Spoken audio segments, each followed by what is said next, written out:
Buckle up for a big episode. We've been gone for 2 weeks over Christmas holidays, and when we left you, Nix had just finished his 10-day hospital stay where we were left with more questions than answers. I finally have a diagnosis for y'all, but does this diagnosis give us a path forward or just make things more complex? We'll dive into the treatment protocol and what our next steps are, including physiotherapy and even more new difficult behaviors. Now I have a question for you. After you watch the complexity of what goes on during our holidays, do you think Nix is savable? Where are you, bud? You are home. There goes his trailer mate over into her pen. Okay, we're back, and we got to give you your supper dose of meds. Oh, Phantom's watching. I'll get you next, Phantom. You're going to be his companion.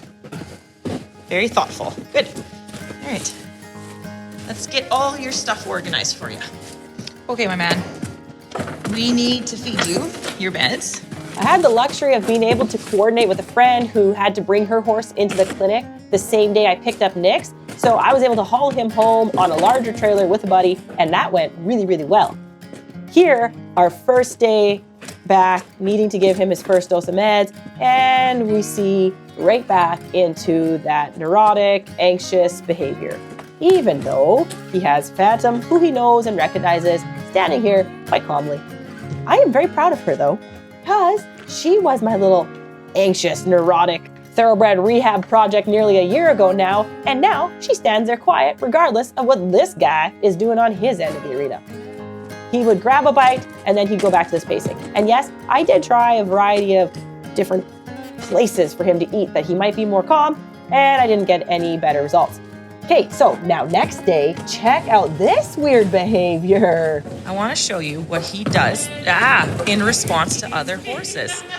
Yes. Yeah. So this is nothing to do with me or anyone. Oh yeah. Oh, exactly. That's horse aggression. There's a lot of things there. And he actually is now to the point where he acts worse when I'm further away. Fascinating, right? This is a new behavior that he's presenting with. And guess what? That mare going by him right there, that was the horse he traveled home with in the same trailer. And they were happy the whole time. It's been typically herd anxiety, separation anxiety, and all that. And now we're switching gears to now let's not like all the horses around us. I don't know. Oh, he is throwing me for a loop. The one little positive is that now when I approach him, he actually calms down from this behavior, which means we must be moving towards some sort of co-regulation because he's trusting me to come into his space now. So that's a positive in the midst of piling more weird things onto all the weird things that are Nix. Side note, you may also be wondering why I have poles on the ground around him. Those are physical barriers to bring more awareness to his neurotic back and forth side to sideness. And overall, it did help him to stand better and be more aware of his body as he kind of went into that neurotic movement pattern. Just breaking the cycle, right? Ah, good. Now watch the horse coming by. I'm gonna keep his attention there. He went to step towards her. I'm just there, soften the neck. Good. So I'm just gonna keep him with me instead. So again, horse is going around in the background. Okay, ears are going back.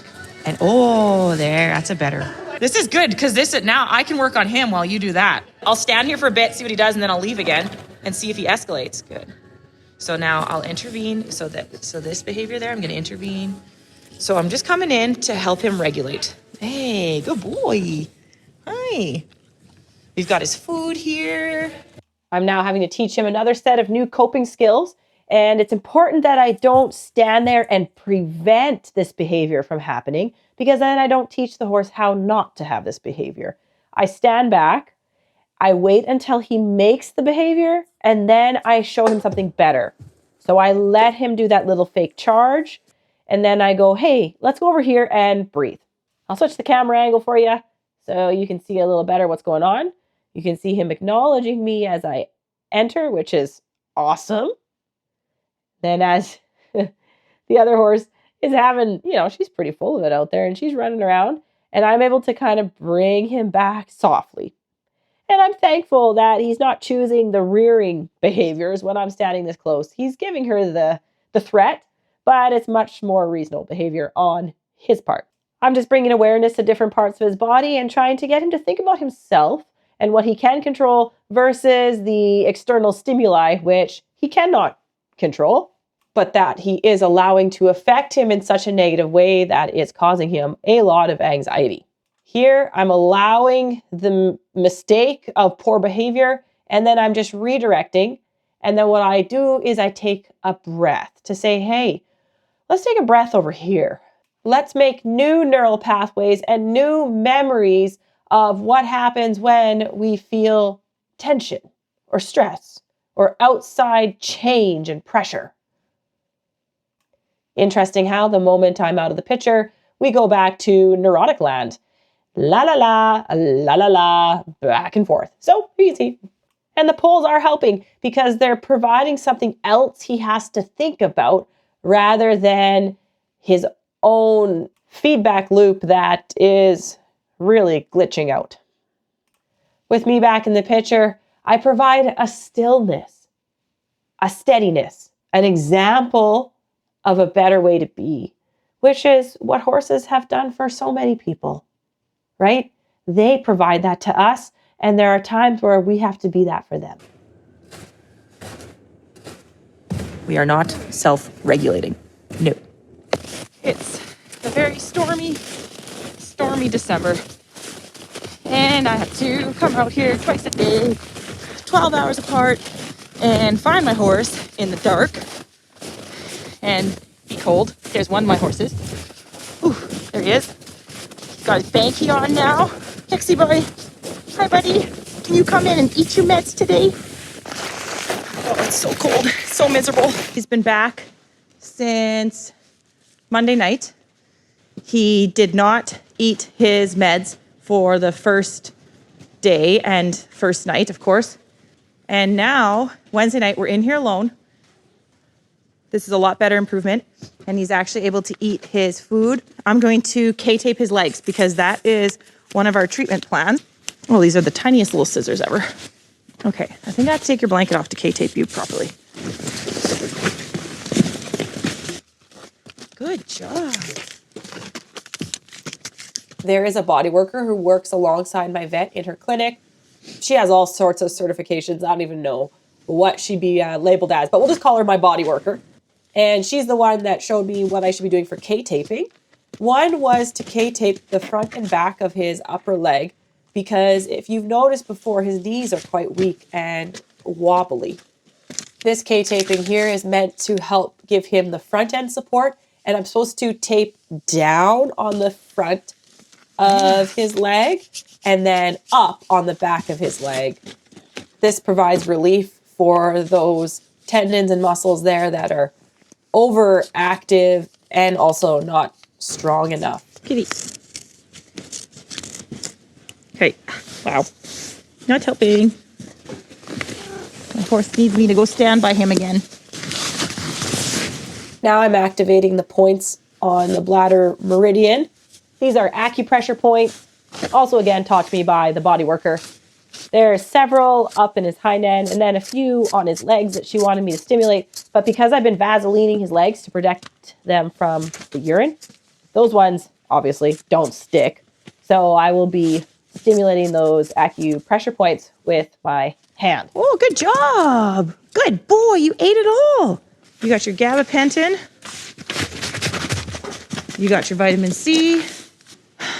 Okay, I gotta give you your dose of med now. Okay, I'm sorry. This is not your favorite part, I understand. Okay, do a little bit of this. He will not eat his antibiotics. He won't eat the medicine that makes his bladder contract. And then I'm also started the Power Pack, which is high doses of dewormer to help with his worm overload. And so now I have to syringe him 2 full syringe worths twice a day. And that will carry on until after Christmas. Now, this is not helping me be his best friend. That's for sure. We'll do this last dose and then you can go roll, okay? But so that he can live, I have to do this. I also have to have him tied up in order to dose him because he just drags me across the arena. I tried once because my rule of thumb for safety is anytime you're dealing with a horse's head, you should have them untied. But I can't deliver the meds because he just runs me over. So at least when he's tied, he actually knows that there's a boundary there. And then I'm able to successfully get the drugs in, which is more important at this point than training him to stand still nicely. It's just get the meds in. Back to the swinging around as soon as I walked away. Whew. So now I take him for a calm down. So I just walk just to the side here. Like I'm right close in proximity to him.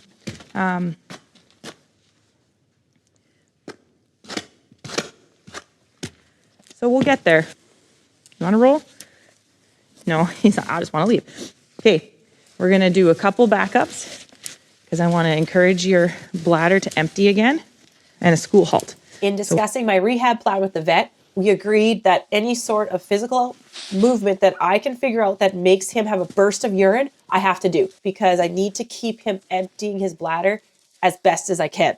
And so I have noticed that when I lift a front leg, I can get him to rock back on his hind a little more effectively than if I were just to like push him back, and I can get a burst of urine. As you can see though, he does not like that rope even touching his leg. So this is again a training issue, which we saw from the very beginning. Good job. And I also have to use the rope in order to pick up his leg because he will, again, just drag me across the arena, run me over. He knows how strong he is and how not strong I am. And I am very careful. I don't hurt him with the rope. I have a nice soft cotton rope, and then I just do a half wrap, which is easy to undo if I need to. But it gives me that leg up. There we go. Him trying to muscle me away. And again, I still need to do another trim on these hooves, and we need to develop a tolerance to holding that foot up for even just 30 seconds. The school halt, in effect, is when a horse sits back on its hind legs, and it kind of looks like a mini rear. Now, this is by no means a proper way of teaching school halt or anything in that degree, but it's that idea where I want him to sit back on his hind, and I need to get him to do it now, and I don't have the time to teach him to do a school halt properly. This is physiotherapy, and this is not dressage, but I think it'd be cool to teach him school halt eventually. Every time he goes to walk off, I just shape it into good movement, or at least better in the direction of good, until he can kind of stabilize, find a rest point, and then I let him have that rest point. Feel like some relief there a little bit? And a little lean and good. And a little lean. Oh, good boy. And a little lean. When I'm close to the camera like this, you can see that little subtle shift back to the hind end, which just activates those muscles briefly and is really effective in developing strength in your horse. And then I give him that little walkout and that mental break before we ask for it again. I finish with little subtle movements of his skull, which is called stelling, when you try to just simply move their head a little bit right, a little bit left, just rotating around C1, which we're not great at, but it's coming. Oh, you're gonna bite it? What? What does that even mean? What does that even mean? Is this playful or is this anger? Or you saying you want it on? I'm going to take that as a put that blanket on me, lady. It's cold outside. Back on. All right. I'll keep you warm in the storm. We got to settle before we go outside. If you're following along with Nix and I, or maybe you've been following the Phantom journey, please don't forget to like and subscribe, share us with friends. It really helps us out. All right. You ready now? Always working on patience. Every step of working with this horse is training. After just a few days at the barn, it's time to head home for the Christmas holidays. 2 weeks with Nix in tow. I believe it'll be more of a holiday for him and less of a holiday for me now with all the maintenance that we will be doing but that's the way I can care for him best, and I need to give this horse the best chance I can. And of course, as you can see, I picked a wonderful day for traveling and hauling horses once again. We're here for our Christmas holiday. Aries is off, and now for Nix. We'll give him one chance to back off on his own. All right, buddy. I'm coming in. I'm gonna untie you. Good.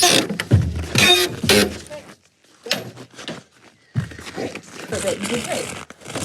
Good. Yes, good boy. Good job. Good job. One try. Like I said, good enough for me. We took the divider out and he turned around very thoughtfully. Yeah, good job. We just gave him 2 seconds to see if he'd back off. He took 1 step off. That's as much as he's gonna do. So it's a 2-person job to remove that divider. So we didn't have a cameraman for that. But what I do appreciate is that once that divider came off, he actually waited in there. He didn't just flip around. And I told him, whoa, and he listened. That's good, so we can get off safely. We're here, and we're going to put the horses in, and they can all run out in the field and play. Aries and Belle and Aurora know each other. So the only unknown is Nix. So I'm hoping, I want them to come through here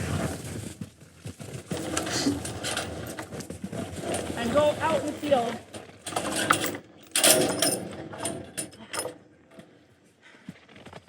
Okay.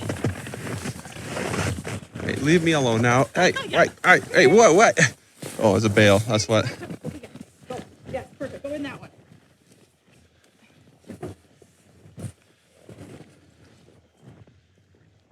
Okay. This is just going to be my catch pen.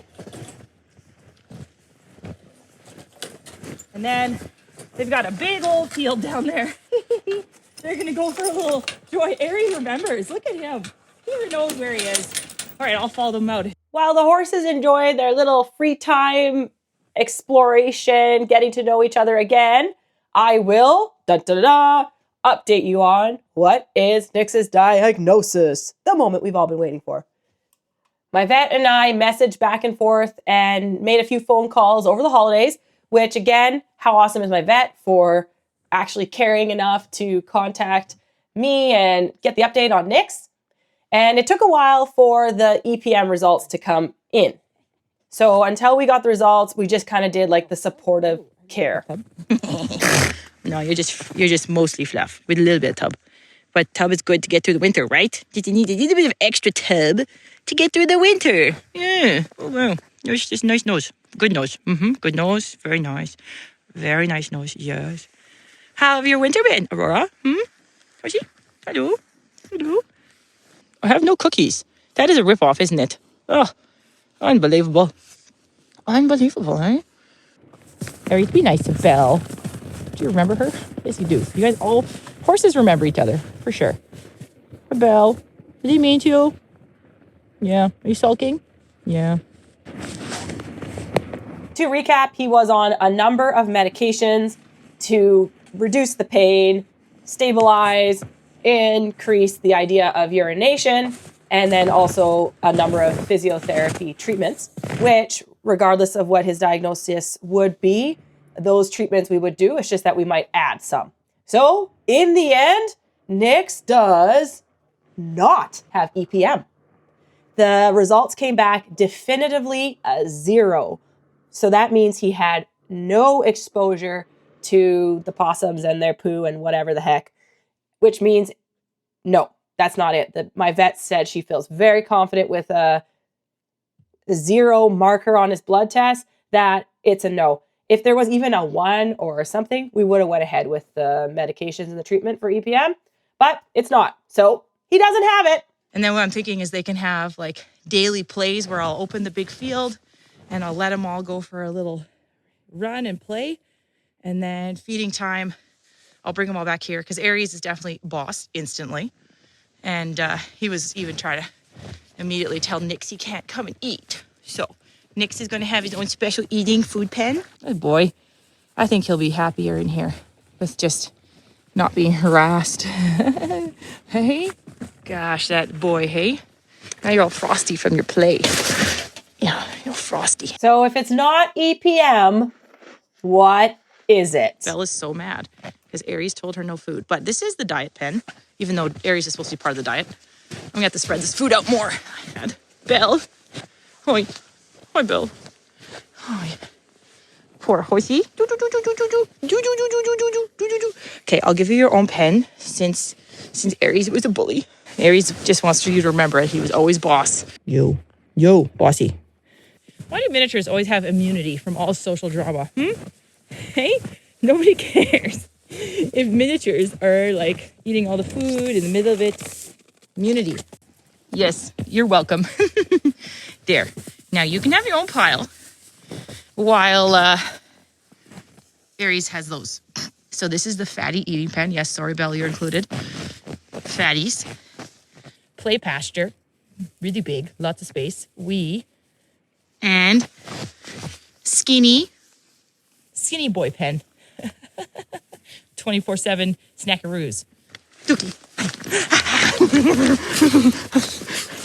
Back to it. Okay, the diagnosis is idiopathic bladder paralysis syndrome. It isn't nice to read about because in the end, it says prognosis is not good, which is really discouraging. Side note, we're now on the second day, so this is now their next playtime. So I have time to explain things to you. Sounds like to me that people just have not figured out a way to help horses with this diagnosis, because how do you teach them to urinate?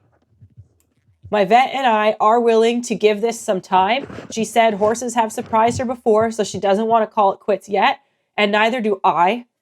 But we are realistic in if within a few more months there is not significant improvement and it's clear to us that Nix is not comfortable, then very sadly, and many of you have kind of already called it and almost given me leave to make this choice, which is thank you for that. I will choose to put him down, as even just being a pasture puff is not a kind end for him if we can't manage his discomfort. Whew. All right, deep breath. So, can I save this horse? It's these next 2 months or bust. And that, it's wearing on me, certainly, because he's a complicated situation. So now you may be wondering, yeah, but he looked neurological and it looked like this other thing and that, blah, blah, blah, blah. Here's the deal. We were able to see a clear evidence of a pelvic injury that was significant. And most likely he also had upper cervical spine, so around upper neck trauma as well. They kind of seem to go hand in hand. Yes, he does look a little bit neurological, and actually probably at one point in his life, he was neurological. And then what he did is he learned new pathways and a way around the pain and new ways to move. Those new ways to move are not great, very dysfunctional. And because of the pain, this bladder paralysis began. On the internet, it says the cause is chronic pain, essentially, and some kind of injury, and often involving the nerves. That's why we have him on gabapentin, which reduces nerve pain. And then our rehab program is... Aries, don't be mean to her while she's rolling. Really? He needs physiotherapy. We have the pain managed in the best way we can. And then he needs the physiotherapy to learn better ways of moving, to reroute the neural system, which is possible. You can do it. Like, think of all the people that have gone through horrific incidences in their lives and lost a significant amount of function, but they have been able to relearn. So this is going to be a lot of work for me. I'm going to be putting as many days a week as I can into this horse with physiotherapy. And of course, the physiotherapy is two-part because he's got a lot of emotional, behavioral drama and a lack of learning. My vet and I spoke about it, and we said, yeah, there's definitely a behavioral component to this, which is separate from the pain, which is this horse was never taught skills to deal with stress. My vet pointed out, yeah, he does not handle change well. That's what she said when she sent him home from me. And I agree. He does not. I will show you some more about how he stressed himself out, even with this change. So we have training issues, we have physical issues, and we have a very extreme diagnosis that's going to take a lot of time. Now, you tell me, what do you think would have been a better diagnosis? I'm honestly like, would EPM have been a better diagnosis? Because there's actually like specific medication for it, and it seems like there's a clear pathway to healing. This idiopathic thingamajigger doesn't seem to have a clear pathway, and it doesn't seem like many people have been successful, unless I just haven't heard of it. If any of you have had this diagnosis, please let me know. A lot of you have told me about horses that you've known who've had EPM, and there's a mix about some have been successful in healing and some not so much, which is really, really sad and really hard. And I have also been giving a lot of good information from you guys about how I could help him with the bladder. Like, I never thought about like electrostimulation. That was an interesting comment. So I'm going to be pursuing that. And then, of course, you know, things like chiropractic, K-taping, massage, hitting all the bladder meridian points, acupuncture, red light therapy. You know, there's just like so many options that we could go down. And I am, and I will. I am going to pursue these options. And then I am just going to have to take on extra training courses throughout the winter to pay for them all. Get better and live. Okay? Just a little small request. High maintenance princess in his pen.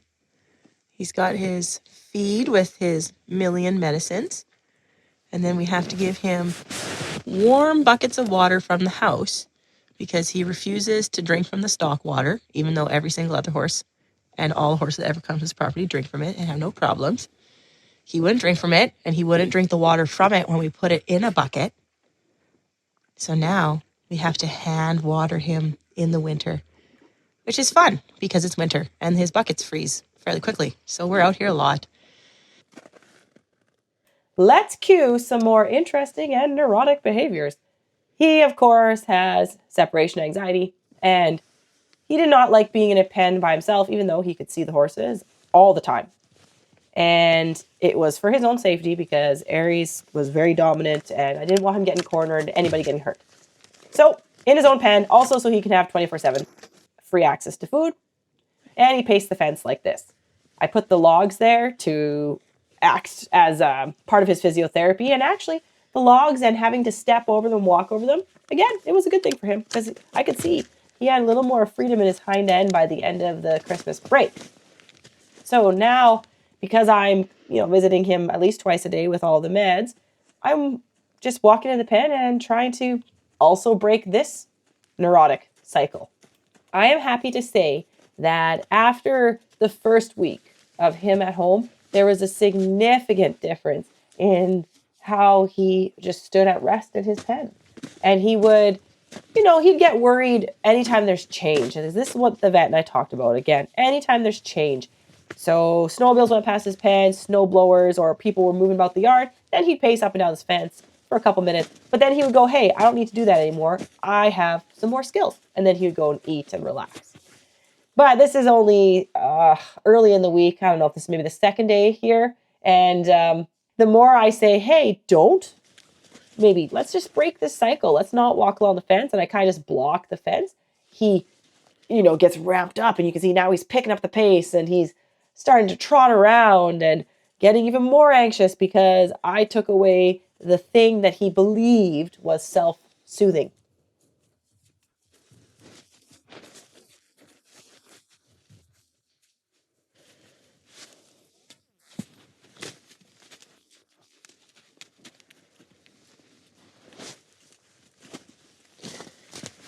I find it interesting here when he comes back to me, he's giving me the body language like, you're moving, correct? Not me. And I kind of surprised him when I held my ground. So he did a bit of a sliding stop there. And then again, when he turns away from me, he often turns away with his hind end. So I'm just keeping note of these chosen behaviors. This goes on and on and on and on. Did he pace for maybe 20 minutes, 15 minutes while I was standing in there? And essentially, I'm just looking for him to look to me for an answer. I'm trying to say, let's co-regulate. And finally, he goes, hey, maybe you could help me. And he allows me to catch him here. The reason I waited for him to come to me is because if I just go in and simply corner him, then again, I'm taking away his agency and he's just getting things done to him again, which has been his whole life. Good boy. Nice head down. That's what we've been working on. It's just little short sessions. This is my second session today with him. My goals with training are I want the horse to feel they have agency and choice and structure and boundaries. So they're feeling the safety of boundaries, but then the freedom of expression and some creative thinking and working problems out on their own. And I'm there to mentor and guide them in a way that's going to be best for them long term. Yeah, does that feel good? Yes. Human contact can be a good thing. You must have laid down, which is good. You must have had a nap in your hay. You could drink out of the nice water I brought you from the house again, instead of eating snow. Oh, there you go. That was a good drink. I've led him onto the yard once since he's been here, and it didn't go well. I should have filmed it, of course. He just panicked as soon as he's realized that he's marginally away from the other horses. Okay, there we go. So there's that panic. So there you go. So just a little bit away from them and we go into panic land. So now I'm going to go right into, no, back up, move over, there. We're going to go right into how not to be like that. Because we cannot reason with a horse, the only way to get to their mind is through their body. So as he goes into these tension movement patterns, I take whatever movement he gives me and I try to shape it into a more organized way of moving. And then that organization ideally will go and give him a better feeling in his body. So you see him shaking it out there, shaking out that stress. And I'm putting my hand on his neck and giving him the cue for tension release, which we have practiced quite a few times now. And it's coming because it's starting to be there. And I'm just doing the clock shape and I'm getting him to organize his body. And as soon as he gives me any sort of softness, I release any tension on the rope. There we go.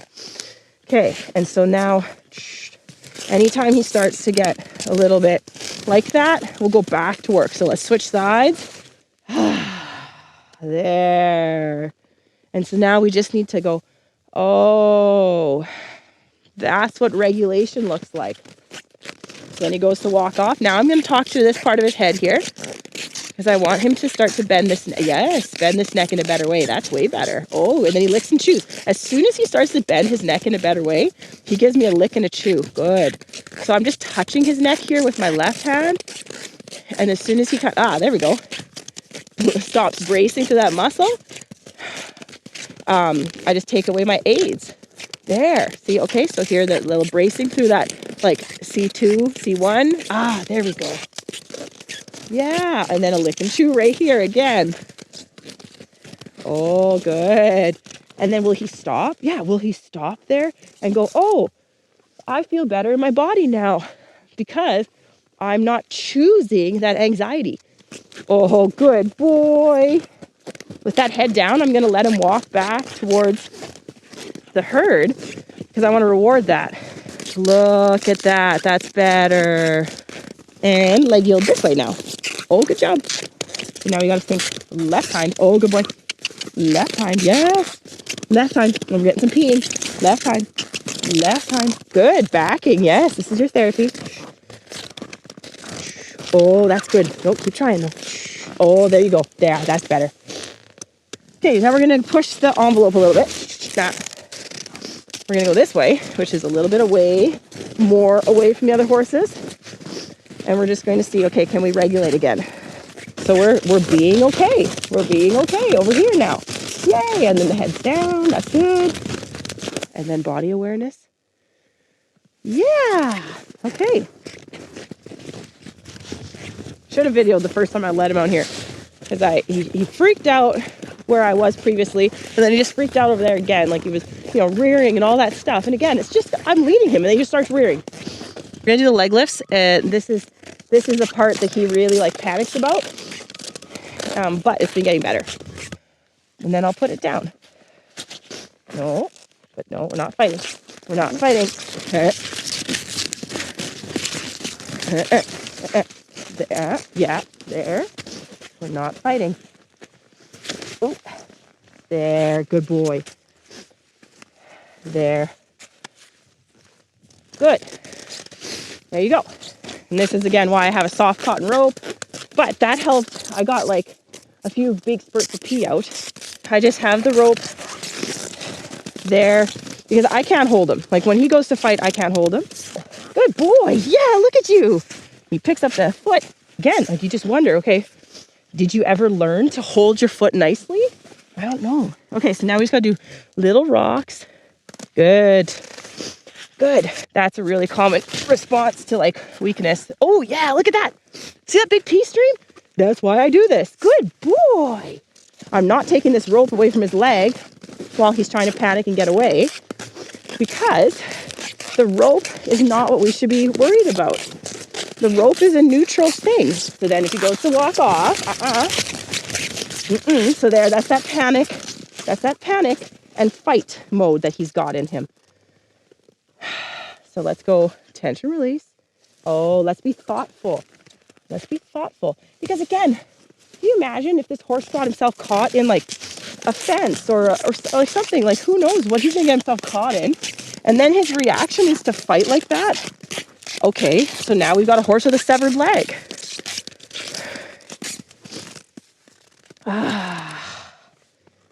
Good. He's got to learn to think. Okay. So just because he ended like that, I'm going to do this leg one more time. Good. Okay, now we'll put it down nicely. Yeah, there it is. And then again, it's a good movement. Let's fix the head and neck. Let him walk. Let him kind of shake that off. Back and relax. And shift and relax. Shift. Oh, that was a really good shift. Okay. No. That's where we don't do that. Hey. There. No. Think about it. Think. That's where we gotta think. Yes. Not fight. Yes, thank you. That's thoughtful. This is being thoughtful. Try to get him back in a relaxed state. Good boy. Just finding stillness. Good boy. Good job.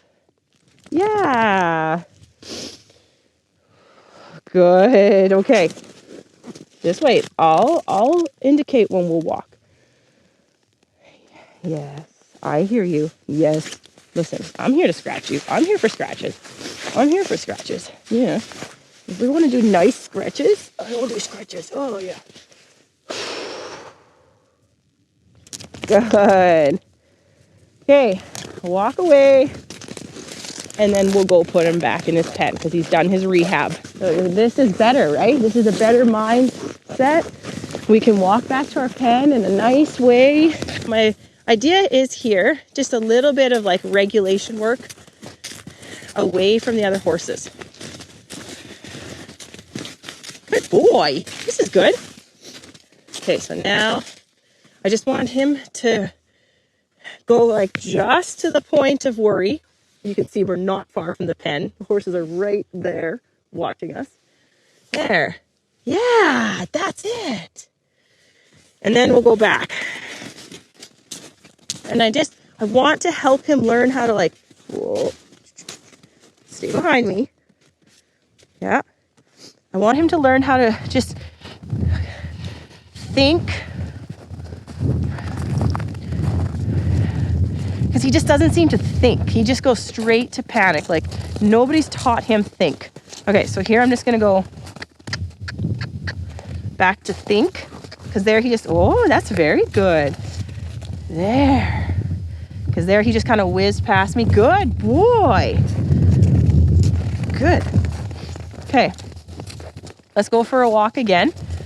And I just want him to like be checking in with his body. There, good boy. And I'm trying to be on a loose lead.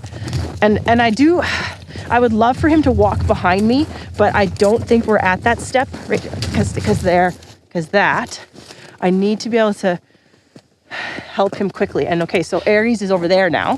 So that's just what set him off there, which is fine. But it's just the reaction of like, oh, I'll just run you over. So now I just want to bring, good, there, yes, breathe, yes, just regulate. So I want this, I don't want tension. Good boy, because he's so used to leaning on people with his shoulder. So at least now we're walking and we have this distance. Yes, good. Okay, let's just pause and just go, you can explore and think about your body. Yeah, good boy. And now we'll walk back because like we pushed the comfort zone enough. And then there where he like looks, yeah, just get him to just check in with himself and not crowd me. And then, okay, so I can hear Aries running on the other side of the buildings where now Nix can't see Aries.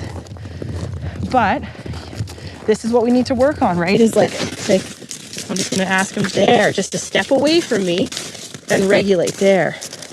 That was pretty good. Now we're gonna bend it. Because also part of the therapy is he needs to learn there. Okay, so that's that little bit. He needs to learn how to move properly because he's never learned that.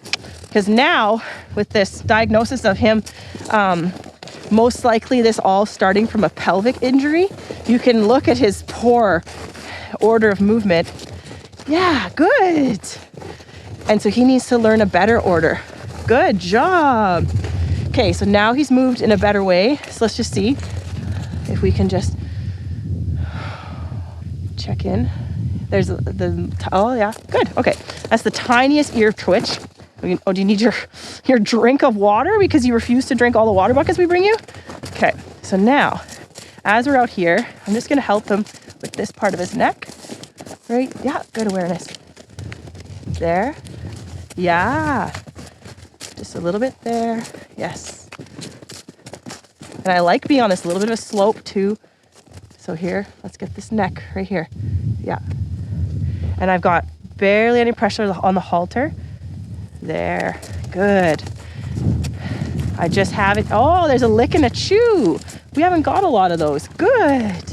So now I'm gonna let him walk out of this. But here, he's gotta be aware of me. He can't be leaning on me now with his right shoulder. Yeah, and we're walking down this very mild slope, and I'm trying to help him walk straight. There, good. Oh, look at that lick and chew and that better neck position. There. And again, I'm trying to be very soft. Like, this is all about softness. Hey, can we walk down the hill and have your head fairly straight? Okay. I just want that. Yep. Right there. Yes. Good boy. And then I want him. Yes. There we go. There. There it is. That's better. That's better posture. Yes. And lowering the head and neck and moving in a better way. So let's just go right past the camera in this better frame. So now here we lose a little bit of the focus. Oh, now there's a horse whinnying. So this is where I have to be careful because now, and then as soon as he gets nervous, he leans on me and he goes into poor posture. So I need to help him find good posture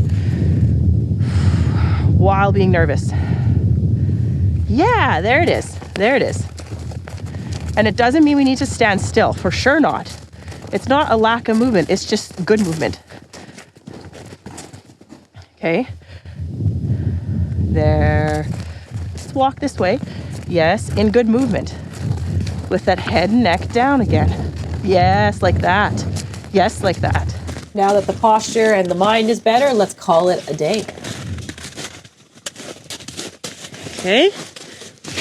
Now, another thing we've been working on is how to take the halter off respectfully and nicely.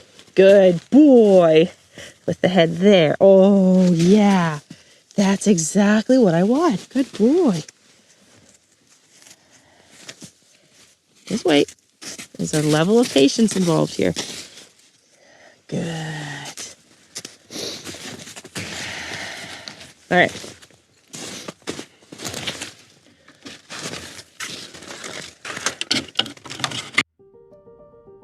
Here's our final session before our holidays came to a close, and unfortunately, my audio did not record at all, so I'm doing a voiceover here.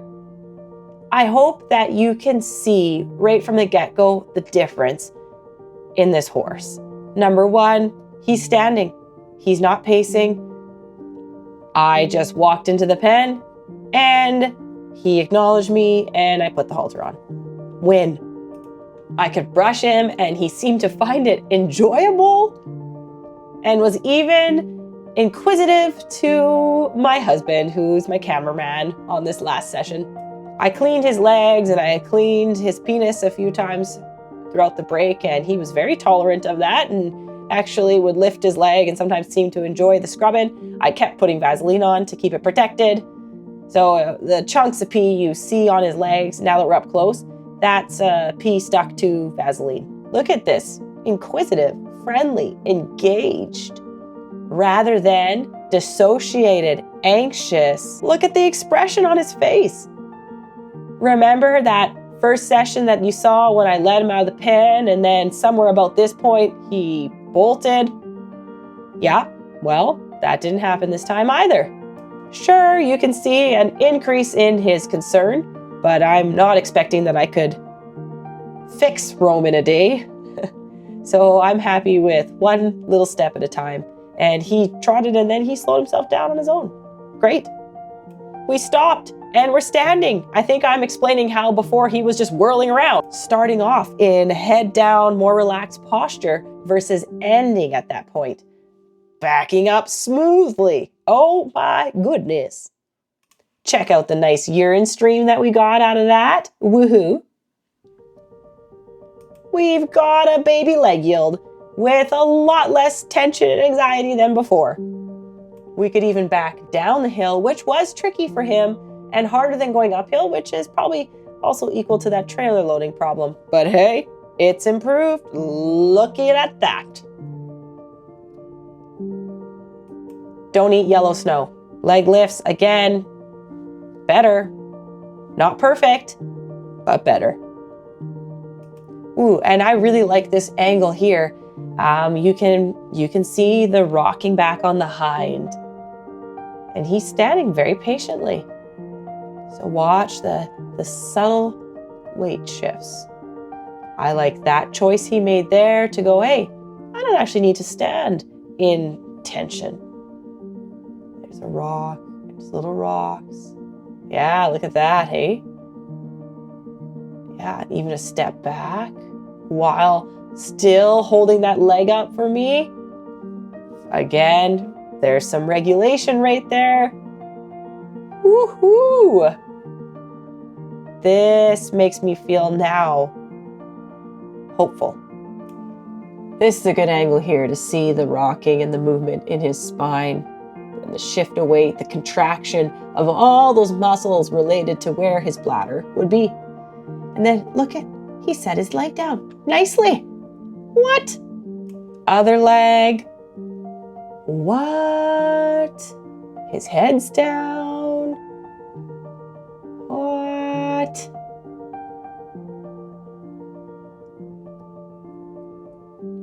Nice rocks again. I'm curious to know your thoughts. Drop a comment. Do you think Nick's is savable? Is this enough improvement to go, hey, keep staying the course, Shara? Setting it down calmly and reasonably.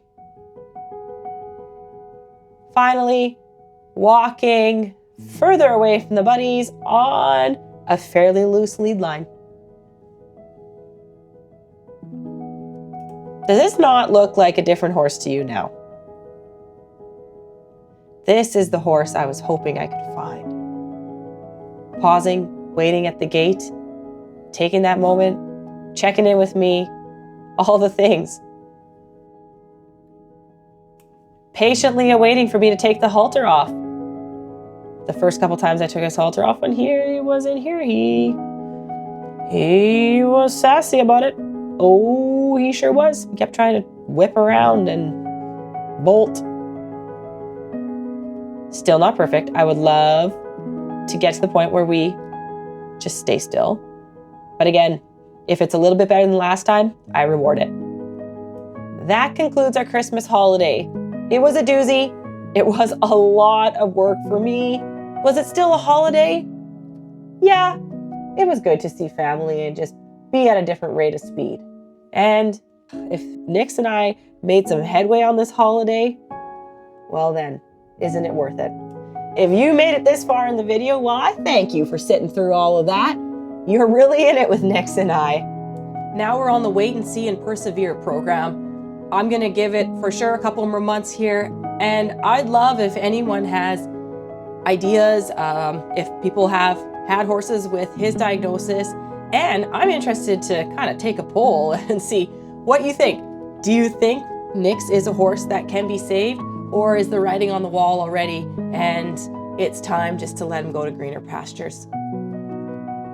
I thank you again for all the helpful comments that you've been posting, and I'll catch you next time on Fields and Fences.